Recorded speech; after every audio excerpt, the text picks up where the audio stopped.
This is episode 715, and I'm Greg Swanson. Today we're going to be talking about how fitness helps with life goals, how fitness helps create habits. Why your success in life starts with success in the gym. So, there's this expression of how you do anything is how you do everything. And if you cut corners in the gym, you're going to cut corners in life. And this is so true because you can see not just gym, it can be the opposite, right? If you cut corners in life, you'll cut corners in the gym and vice versa. So the gym is actually a training ground for your life. If you push through the pain in a workout, you will push through adversity in your life. Using the gym as a dojo, if you will, for life, a training program, will help you when life circumstances come up and present opportunities for growth, otherwise adversity. Right? So the samurai didn't just train for battle, right? They trained for life mastery. They had a whole bunch of other things they trained for, but when they trained, they knew it was also for life in addition to battle, right? So fitness is your modern battleground. So one of the things that this helps with is discipline, right? Discipline isn't motivation.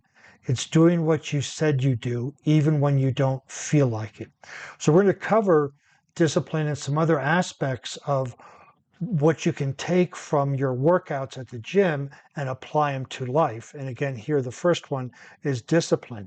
And, like a samurai, right? A samurai sharpens its sword every day, even if they're not going into battle, because it's the discipline they have, and people who commit to workouts commit to life goals. You have this discipline that you get up, you're going to go to the gym, and I'm presuming in the morning, right? There's this concept of the 5 a.m. club. But we want to, when you commit to your workouts, that discipline muscle is developed, and you're going to commit to your work goals and your life goals. Even if you don't feel like doing stuff, you're going to build that discipline to do it, because it's discipline, not motivation, that's going to get things done. So now we'll move on to tracking, right? What gets measured gets mastered. And in the gym, if you're not tracking your progress, if you're not tracking your reps and your sets and your miles and your pace, you're not going to track stuff in life. And how do you know if you're improving if you don't track it, right? We have to know if what we're doing is working, and a warrior tracks his progress in battle, right? The samurais would come back and evaluate what worked, what didn't, make changes so that it would work better the next time. And again, if you don't do it in the gym, you're going to have these projects at work and you're going to just deliver them. And if they don't turn out well, and if you haven't measured what you were doing, it's just going to be starting from scratch all over again. So tracking your progress, tracking your food, tracking your weights will carry over to tracking projects in life. And fitness tracker mirrors business, career, and personal development, right? Personal development, whatever aspect you want to have, let's say mental strength, and you're going to track how well you control what you can control, how much you challenge yourself, what commitments you make. All of those are ways of tracking around mental strength, which is part of personal development, right? Grit. So we can develop this grit as well. And pain is temporary, right? And weakness is forever. So when we have some adversity in the gym, we grit and push through it. Obviously, if it's a physical pain that you are dealing with, that's another story. But if it's just the lactic acid or the pain of, oh, it's too heavy, you can dig into it. You can do a little bit more. And that's what's going to happen. It's going to develop that strength to push through things in life, right? When we hit a road bump in life, do we just give up and roll over and expose our belly to the world, or do we get up and just fight for it? This is what grit is about, right? So there's this concept that I've used, and it's firewalking, right? Fear only exists in the mind. You have this grit, and I've conducted firewalks and I've participated in firewalks, and it's really amazing how this fear, this inner voice, this dialogue will wreak havoc with you. But when you have this grit and determination to move forward in spite of, this is how you can start to develop this grit. And you can develop this grit in the gym and take that grit muscle and use it in real life, right? If you endure in fitness, you'll endure in life's toughest moments. And that enduring is not putting up with, it's pushing through. When you can endure the pain in the gym, the physical pain, you'll be able to endure the mental pain in life when it comes to projects, when it comes to things not going your way, when it comes to maybe a lousy boss or a coworker at work. You'll develop that grit to keep moving. Resilience, right? So all of these things that are so powerful in life that if we don't have the training before we participate in life, when these things show up in life, we won't know how to deal with them. So this is why when we deal with them at the gym and develop these disciplines, these habits, these mindset in the gym, we will then have the training to fall back on when it happens in life. And so the only way to strengthen a muscle or a mind, which is kind of a muscle, is to push it beyond its limit. We have to have resilience to keep going. We hit the limit, we keep going. And that's what part of the challenge in the 4 C's of mental strength is pushing yourself. How often do you push yourself? There's a concept of doing hard things every day, doing one hard thing every day. And you can do that in the gym. You can do one hard thing in the gym every single day to build up that resilience of keep moving forward, right? Tamahagani, and I'm mispronouncing that like crazy, but that is the steel that a samurai sword is made out of. And it's forged in fire and pounded and forged and pounded and forged and pounded and forged. But it gets stronger and stronger and stronger after each application. And that's what we want to build up. We want to have this fire and then get pounded and then have fire and get pounded. But it's better to do it in the gym where you have some sort of control over the environment instead of waiting till it happens in the outside world where you don't have that much control over the environment, people, places, or things. Life will test you. And your ability to bounce back determines success. And that's like in the gym. You go for a lift, a PR, you don't do it, you fail, you drop, whatever. You don't give up and say, okay, that's it for the rest of my life. No, you practice, you go back. You have this resilience to keep going. Maybe lessen the weight that you go up. Instead of 200 pounds, you go 201 and you make it. That's a PR. And then you go 202, 203. They're using that Kaizen principle. But if it's going to test you, life is going to test you. The gym, you can test yourself and then build that ability to bounce back.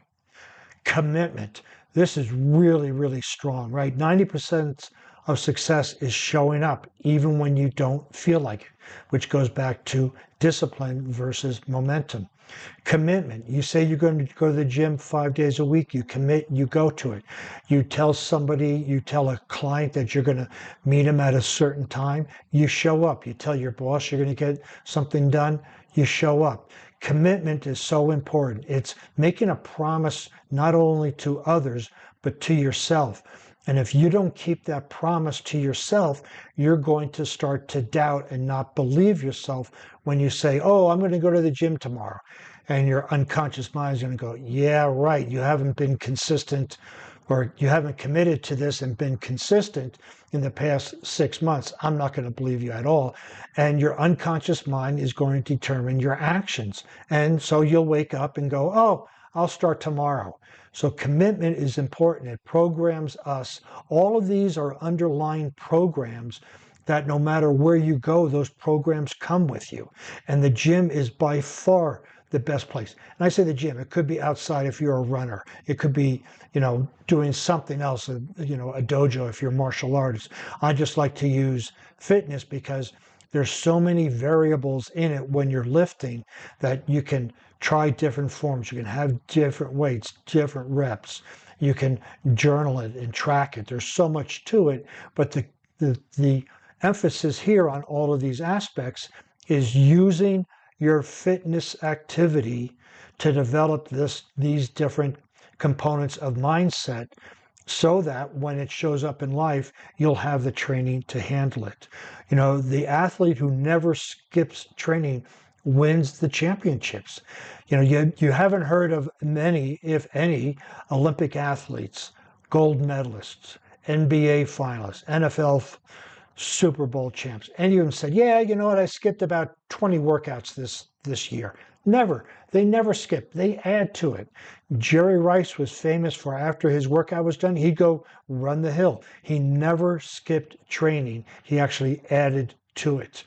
You know, fitness teaches us consistency, which is the foundation of success. Consistent, persistent action equals success. So we're going to move on to positive self-talk, right? Your mind believes what you tell it, so tell it you're unstoppable.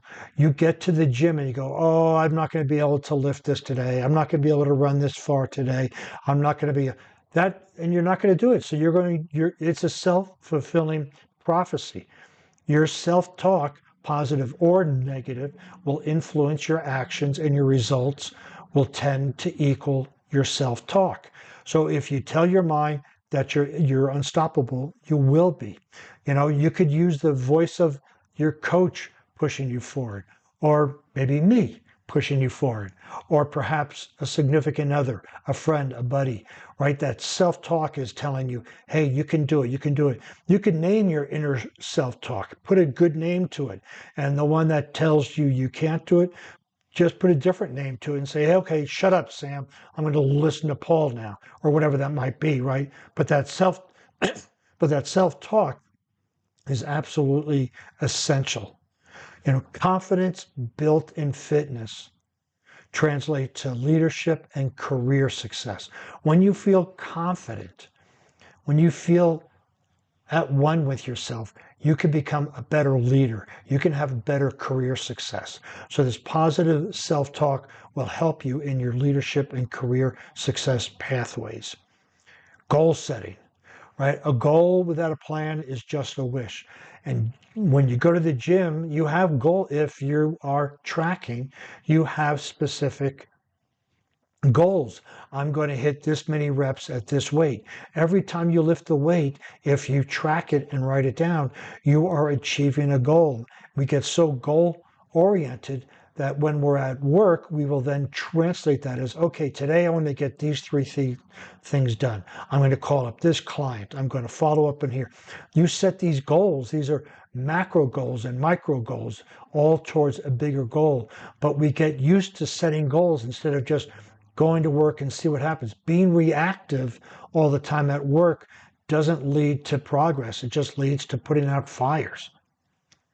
You know, a warrior training for battle with clear objectives, right? This is kind of a metaphor. When you're training, you have an objective to win. What that looks like is it's demonstrated in the training of that process. You know, and fitness goal setting builds strategic thinking for life. You have a fitness plan. Where do you want to be at the end of the year?